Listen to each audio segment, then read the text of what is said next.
Survey రాష్ట్రంలోని వివిధ కులాల సామాజిక ఆర్థిక విద్య ఉపాధి మరియు రాజకీయ స్థితిగతులను వెలుగులోకి తెచ్చింది. తెలంగాణ ప్రభుత్వం వెనుకబడిన తరగతులు బీసీ, షెడ్యూల్డ్ కులాలు, ఎస్సీ, షెడ్యూల్ తెగలు, ఎస్టీ మరియు రాష్ట్రంలోని ఇతర బలహీన వర్గాల అభివృద్ధికి కట్టుబడి ఉంది. రాష్ట్రంలోని వివిధ కులాల మధ్య వెలువడిన అసమానతలను తగ్గించడానికి అనుకూల విధానాన్ని అఫర్మేటివ్ పాలసీని రూపొందించడానికి తెలంగాణ ప్రభుత్వం చిత్తశుద్ధితో కట్టుబడి ఉంది. దేశ స్వాతంత్రము నాటి నుండి ఎదురు చూస్తున్న ఈ చరిత్రాత్మక నిర్ణయాన్ని తెలంగాణ రాష్ట్ర ప్రభుత్వం మొదటి నుంచి ఆచరించడం ఆదర్శనీయం.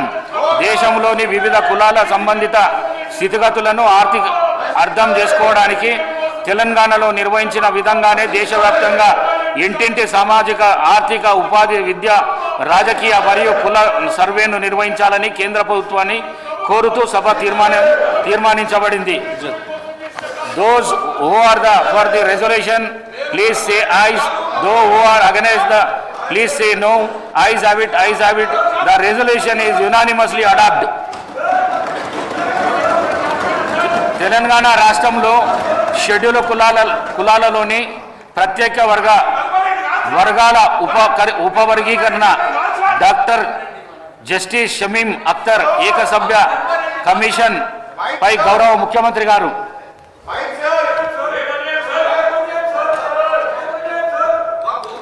అధ్యక్ష, ఇది అత్యంత కీలకమైన కొన్ని దశాబ్దాలుగా అపరిష్కృతంగా ఉన్న సమస్య. ఈ సమస్యకు సుప్రీంకోర్టు తీర్పు ద్వారా తెలంగాణ ప్రభుత్వం శాశ్వతమైన పరిష్కారం చూపించాలనుకుంటుంది. సభ్యులందరూ కూడా సహకరించి ఎస్సీ ఉపకులాల వర్గీకరణకు సంబంధించిన ప్రకటనను, ఈ ప్రకటన తర్వాత ప్రభుత్వం చేపట్టబోయే చర్యలను సమర్థించవలసిందిగా కోరుకుంటూ, తమరి అనుమతితో తెలంగాణ రాష్ట్రంలో షెడ్యూల్డ్ కులాలలోని ప్రత్యేక వర్గాల ఉపవర్గీకరణ డాక్టర్ జస్టిస్ షమీం అఖ్తర్ ఏకసభ్య కమిషన్ నివేదికపై రాష్ట్ర ప్రభుత్వం తరఫున ఈ ప్రకటన చేస్తున్న అధ్యక్ష, ఎస్సీ కులాల ఉపవర్గీకరణపై గౌరవ సుప్రీంకోర్టు భారత రాజ్యాంగ ధర్మాసనం ఇచ్చిన తీర్పును అమలు చేసేందుకు దేశంలోనే మిగతా రాష్ట్రాల కంటే ముందుగా తెలంగాణ ప్రభుత్వం కీలక నిర్ణయం తీసుకున్నది అధ్యక్ష. ఎస్సీ రిజర్వ్డ్ కేటగిరీలో ఉపవర్గీకరణపై పంజాబ్ రాష్ట్ర ప్రభుత్వం versus Davinder Singh and others civil appeal number 2017/2011 తేదీ 1/8/2024 కేసులో తీర్పు వెలువడింది. అదే రోజున 2024 ఆగస్టు 1వ తేదీన ఇదే శాసనసభలో రాష్ట్ర ప్రభుత్వం సుప్రీంకోర్టు రాజ్యాంగ ధర్మాసనానికి మనస్ఫూర్తిగా కృతజ్ఞతలు తెలియజేసింది. ఎస్సీ వర్గీకరణ అమలుకు రాష్ట్రం ప్రభుత్వం కట్టబడి ఉంది అని చెప్పి ప్రకటన చేసింది.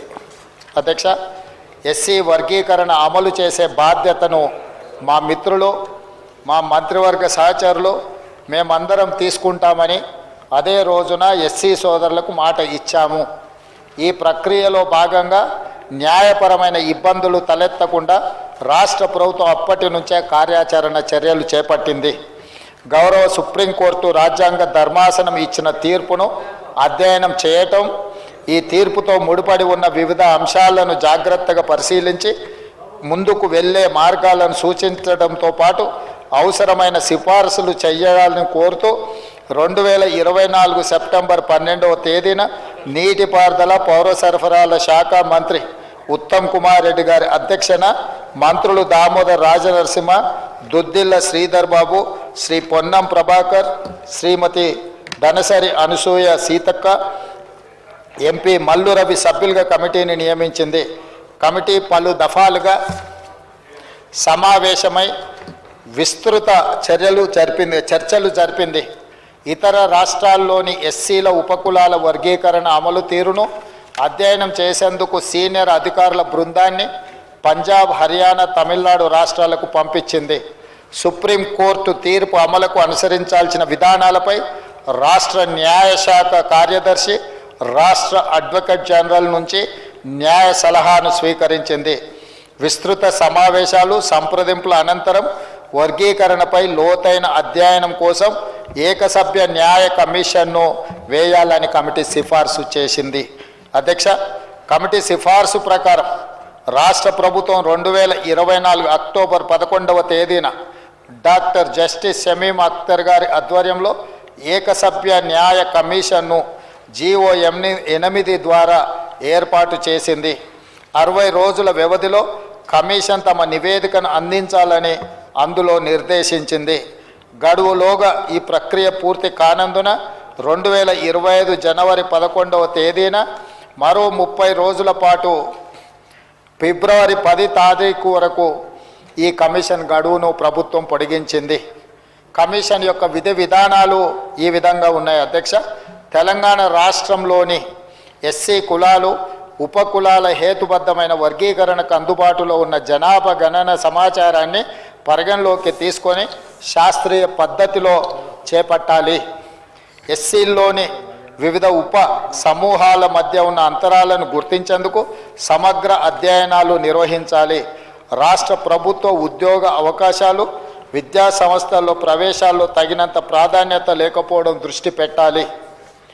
ఎస్సీల్లోని ఉప సమూహాల మధ్య సామాజిక ఆర్థిక రాజకీయ విద్యాపరంగా వెనుకబాటుతనానికి సంబంధించి వివిధ కోణాలను పరిశీలించాలి. సుప్రీంకోర్టు తీర్పు ప్రకారం ఎస్సీ కులాల ఉపవర్గీకరణను సమర్థవంతంగా అమలు చేసే విధానాన్ని గుర్తించాలి. రిజర్వేషన్ ప్రయోజనాలను షెడ్యూల్డ్ కులాలలోని వివిధ ఉపసమూహాలకు పంపిణీ చేసేందుకు చేపట్టవలసిన ఇతర చర్యలను సూచించాలి. 2024 నవంబర్ 11వ తేదీన విచారణ కమిషన్ బాధ్యతలు స్వీకరించింది. 13-11-2024న కమిషన్ ఆఫ్ ఎంక్వైరీస్ రూల్స్ 1968లోని 4 సబ్ క్లాస్ 1B కింద నోటిఫికేషన్ జారీ చేసింది. కమిషన్కు అప్పగించిన విధి విధానాల ప్రకారం ప్రజల నుంచి అభిప్రాయాలను స్వీకరించింది. 2024 డిసెంబర్ 4 నుంచి 2025 జనవరి 3వ తేదీ వరకు రాష్ట్రంలోని వివిధ జిల్లాల్లో కమిషన్ పర్యటించింది. మెదక్, రంగారెడ్డి, నల్గొండ, ఖమ్మం, హైదరాబాద్, కరీంనగర్, వరంగల్, మహబూబ్ నగర్, నిజామాబాద్, ఆదిలాబాద్ 10 పూర్వపు జిల్లాలను సందర్శించి ప్రజల నుంచి విజ్ఞప్తులను స్వీకరించింది. ప్రజల అభిప్రాయాలను నేరుగా అడిగి తెలుసుకుంది. కొన్ని జిల్లాల్లో ఎస్సీ ఆవాసాలను సందర్శించింది. ఈ పర్యటనల సందర్భంగా ప్రజల నుంచి మొత్తం 4750 విజ్ఞప్తులను కమిషన్ స్వీకరించింది. వీటితో పాటు కొందరు వ్యక్తిగతంగా అర్జీలు అందించారు. కొందరు హైదరాబాదులోని విచారణ కమిషన్ కార్యాలయానికి మెయిల్ ద్వారా పంపించారు. ఆఫ్లైన్, ఆన్లైన్ ద్వారా మొత్తము 8681 విజ్ఞాపనలను కమిషన్ అందుకుంది. వీటితో పాటు ఎస్సీల 59 కులాల జనాభా, అక్షరాస్యత, ఉపాధి, విద్యా సంస్థలలో ప్రవేశాలు, ప్రభుత్వ ఉద్యోగ నియామకాలు, ఆర్థిక సహాయం మరియు రాజకీయ ప్రాతినిధ్యాలకు సంబంధించిన డేటాను అన్ని ప్రభుత్వ విభాగాలు, గ్రాంటింగ్ ఎయిడ్ సంస్థలు, ప్రభుత్వ రంగ సంస్థల నుంచి విచారణ కమిషన్ సేకరించింది. వీటన్నిటితో పాటు వివిధ సంస్థలు, సంఘాలు ఇచ్చిన వినతి పత్రాలను, అన్ని విభాగాల నుంచి అందిన సమాచారాన్ని కమిషన్ క్షుణ్ణంగా పరిశీలించి తమ నివేదికను తయారు చేసింది. కేవలం 82 రోజుల వ్యవధిలో ఫిబ్రవరి 3వ తేదీన కమిషన్ తమ నివేదికను ప్రభుత్వానికి సమర్పించింది.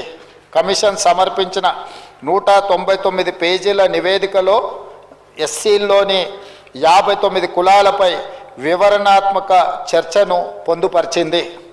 కమిషన్ యొక్క ప్రధాన సిఫార్సులు అధ్యక్ష, ఎస్సీలకు సంబంధించిన 59 కులాలను గ్రూప్ 1, గ్రూప్ 2, గ్రూప్ 3 3 గ్రూపులుగా విభజించాలని కమిషన్ సిఫార్సు చేసింది. గ్రూపుల వారీగా ఎస్సీ కులాల పూర్తి వివరాలను కింద అనెక్చర్లో పొందుపరచడం జరిగింది. వీటి వివరాలను కూడా నేను చెప్పదలుచుకున్నాను అధ్యక్ష. కేటగిరీ గ్రూప్ 1లో సామాజిక ఆర్థికంగా మరియు విద్యాపరంగా అత్యంత వెనుకబడిన లేదా పట్టించుకొని షెడ్యూల్డ్ కులాలు కులాల సంఖ్య 15 అధ్యక్ష. జనాభా 3288. ఈ జనాభాకు ఈ అనెక్సర్లో మిగతా డీటెయిల్స్ టేబుల్ చేసిన అధ్యక్ష, సభ్యులందరూ అది చూసుకోవచ్చు. వాళ్ళకు 1% రిజర్వేషన్ ఇచ్చిండ్రు అధ్యక్ష. గ్రూప్ 2లో మధ్యస్థంగా లబ్ధి పొందిన షెడ్యూల్డ్ కులాలను 18 ఉపకులాలను ఇందులో చేర్చిండ్రు అధ్యక్ష. వీళ్ళు 62.748% ఈ ఎస్సీ కులాలలో ఉన్న పర్సంటేజ్ ఉన్నారు అధ్యక్ష. వీళ్లకు 9% రిజర్వేషన్ ఇచ్చిండ్రు అధ్యక్ష. అదేవిధంగా గ్రూప్ 3లో మెరుగైన ప్రయోజనం పొందిన షెడ్యూల్డ్ కులాలు 26 అధ్యక్ష. వీళ్ళు 33.963% పాపులేషన్ ఉన్నారు అధ్యక్ష. వీళ్ళకి 5% ఇచ్చిండ్రు అధ్యక్ష. మొత్తము ఎస్సీలలో 59 కులాలు ఉన్నాయి. వాళ్లకు 100% జనాభాలో 15% రిజర్వేషన్ ఇచ్చిండ్రు అధ్యక్ష. గ్రూప్ 1 కేటగిరీ కింద వచ్చే 15 కులాలకు 1% ఇచ్చిండ్రు. గ్రూప్ 2 కేటగిరీ కింద వచ్చే 18 కులాలకు 9% ఇచ్చిండ్రు. గ్రూప్ 3 కేటగిరీ కింద వచ్చే 26 కులాలకు 5%. ఈ విధంగా 15% రిజర్వేషను వివిధ ఉపకులాలకు కమిషన్ పంచివ్వడం జరిగింది అధ్యక్ష. అదేవిధంగా అధ్యక్ష, ఉద్యోగ ఖాళీలను క్రమబద్ధంగా మరియు సమాన పద్ధతిలో భర్తీ చేయడానికి కమిషన్ ప్రిఫరెన్షియల్ మోడల్ని ప్రతిపాదించింది అధ్యక్ష. గ్రూప్ 1లో నోటిఫై చేయబడిన మరియు భర్తీ చేయని ఖాళీలను తదుపరి ప్రాధాన్యత గ్రూప్ అంటే గ్రూప్ 2 ద్వారా భర్తీ చేయాలి. గ్రూప్ 2లో భర్తీ చేయని ఖాళీలను గ్రూప్ 3 ద్వారా భర్తీ చేయాలి. అన్ని గ్రూపులలో తగిన అభ్యర్థులు అందుబాటులో లేకపోతే భర్తీ చేయని ఖాళీలను క్యారీ ఫార్వర్డ్ కింద భర్తీ చేయాలి. అదేవిధంగా అధ్యక్ష, ఎస్సీ కులాలకు రోస్టర్ పాయింట్లను కమిషన్ ఈ విధంగా సిఫార్సు చేసింది. గ్రూప్ 1కి ప్రతిపాదిత రోస్టర్ పాయింట్లు 7 అధ్యక్ష. గ్రూప్ 2లో వాళ్ళు ప్రతిపాదించిన రోస్టర్ పాయింట్లు 2, 16, 27, 47, 52, 66, 72, 87, 97 అధ్యక్ష. గ్రూప్ 3లో ప్రతిపాదిత రోస్టర్ పాయింట్లు అధ్యక్ష 22, 41, 62, 77, 91 అధ్యక్ష.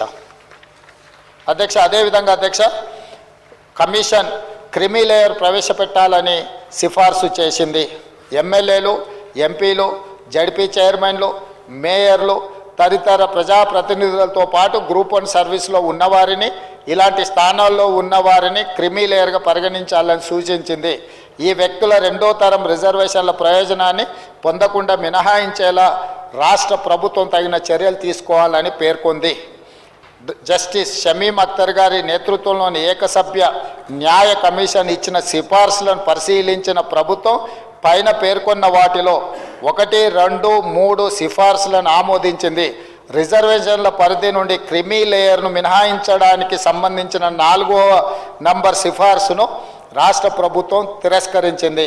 అంటే అధ్యక్ష, క్రిమీ లేయర్ విధానాన్ని రిజర్వేషన్లలో ప్రవేశపెట్టండి అని ఏదైతే కమిషన్ సూచన చేసిందో, క్రిమీ లేయర్ విధానాన్ని మంత్రివర్గ ఉపసంఘం రికమెండేషన్ మేరకు మంత్రివర్గము తిరస్కరించింది.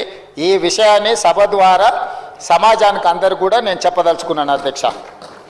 అదేవిధంగా అధ్యక్ష, ఎస్సీ వర్గీకరణకు కమిషన్ ఇచ్చిన సూచనలకు అనుగుణంగా తదుపరి చర్యలు చేపట్టేందుకు మా ప్రభుత్వం కృత నిశ్చయంతో ఉంది. ఎస్సీ కులాల వర్గీకరణకు ఎన్నో ఏళ్లుగా ఎదురు చూస్తున్న వారికి మేలు జరుగుతుందని మా ప్రభుత్వం ఆశిస్తుంది అధ్యక్ష. దీనికి సంబంధించిన అనుబంధ వివరాలు, ఉపకులాలు ఏ గ్రూప్లో వచ్చినాయి అనేది కూడా డాక్యుమెంట్ పెట్టినాం అధ్యక్ష. దీన్ని మన సభ్యులందరూ కూడా దీన్ని చూసుకోవచ్చు. పూర్తి వివరాలను టేబుల్ చేసినాం అధ్యక్ష. తమరికి తెలుసు, ఈ సభలో ఉన్న దాదాపుగా ప్రతి సభ్యుడికి తెలుసు, దాదాపుగా 3 దశాబ్దాలుగా పైగా ఈ సమాజంలో అణగారిన అట్టడుగ వర్గాలైన దళితులు మాదిగ ఉపకులాల వర్గీకరణ కోసం పోరాటం చేస్తున్నారు. ఇందులో చాలామంది ప్రాణాలు కోల్పోవడం జరిగింది. చాలామంది తమ విలువైన మొత్తం జీవితాన్ని ఇందులో ఫనంగా పెట్టి కొట్లాడుతూ ఉన్నారు అధ్యక్ష. గతంలో కొంతకాలం అమలు జరిగిన ఆ తర్వాత న్యాయపరమైన ప్రక్రియతో ఈ అంశాలన్నీ కూడా మనకు కోర్టు పరిధిలోకి వెళ్ళి మొత్తం వాయిదా పడ్డది అధ్యక్ష, రద్దయిపోయినాయి. ఆ తర్వాత జరిగిన పరిణామ క్రమాలలో అక్కడి నుంచి సుప్రీంకోర్టు వరకు ఈ కేసు వెళ్ళి 7 మెంబర్స్ బెంచ్ ఇచ్చిన డైరెక్షన్స్ మేరకు ఈరోజు ఈ శాశ్వతమైన పరిష్కారాన్ని తీసుకురావాలని మన రాష్ట్ర ప్రభుత్వం మొట్టమొదటగా ప్రయత్నం చేసింది అధ్యక్ష మీకు తెలుసు కాంగ్రెస్ పార్టీ ఈరోజు మహాత్మా గాంధీ గారి నుంచి మొదలు పెడితే ఆనాడు డాక్టర్ బాబాసాహెబ్ అంబేద్కర్ గారి నేతృత్వంలో రాజ్యాంగంకి వారిని చైర్మన్గా నియమించి ఆనాటి నుంచి ఈనాటి వరకు దళితుల కోసము గిరిజనుల కోసము కాంగ్రెస్ పార్టీ పాటుపడ్డ విషయం మీకు అందరికీ తెలుసు.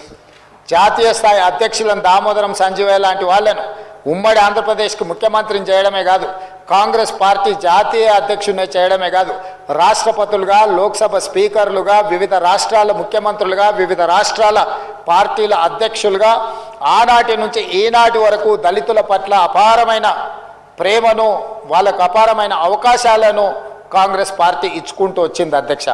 అందుకే ఈరోజు ఎన్నికల కంటే ఆనాడు డాక్టర్ వైఎస్ రాజశేఖర రెడ్డి గారు ముఖ్యమంత్రిగా ఉన్నప్పుడు ఈ సభలో 2004లో ఆనాడు ముఖ్యమంత్రి వైఎస్ఆర్ గారు కాంగ్రెస్ ప్రభుత్వం ఎస్సీ వర్గీకరణ రాజ్యాంగ సవరణ చేపట్టాలని శాసనసభలో తీర్మానం చేయడం జరిగింది అధ్యక్ష. ఇదే సభలో ఇదే స్థానంలో డాక్టర్ వైఎస్ రాజశేఖర రెడ్డి గారు ముఖ్యమంత్రిగా ఉన్నప్పుడు రాజ్యాంగ సవరణ కూడా ఈ సభలో నుంచి మనం తీర్మానం చేసి పంపించడం జరిగింది అధ్యక్ష.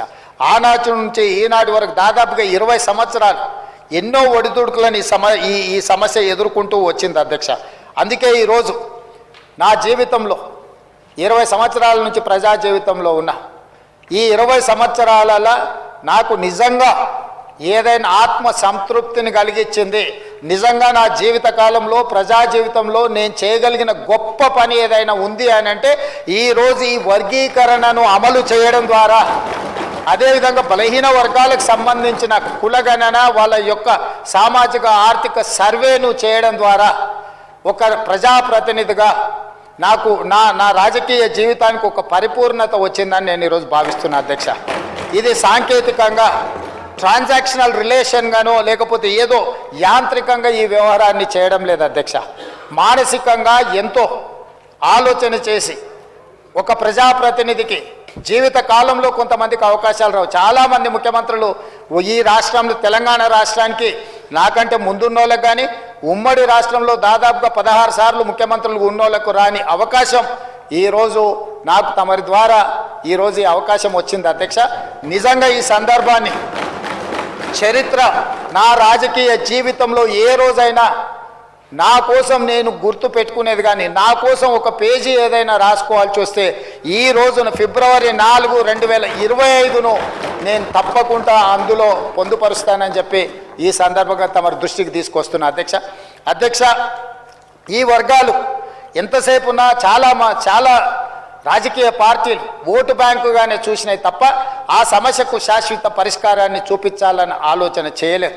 అందుకే ఈరోజు ఈ సమస్యకు శాశ్వత పరిష్కారం చూపించడం ద్వారా సమాజంలో దశాబ్దాలుగా తరతరాలుగా నిర్లక్ష్యానికి లోనై దోపిడికి గురై ఈ సమాజం మా పట్ల ఈ విధంగానే ఉంటుందని సమాజం మీద విశ్వాసం కోల్పోయే సందర్భంలో సంపూర్ణమైన విశ్వాసాన్ని సమాజం మీద, కాంగ్రెస్ పార్టీ మీద, మా ప్రభుత్వం మీద వాళ్ళకు కల్పించడానికి ఈ అవకాశం నాకు వచ్చింది.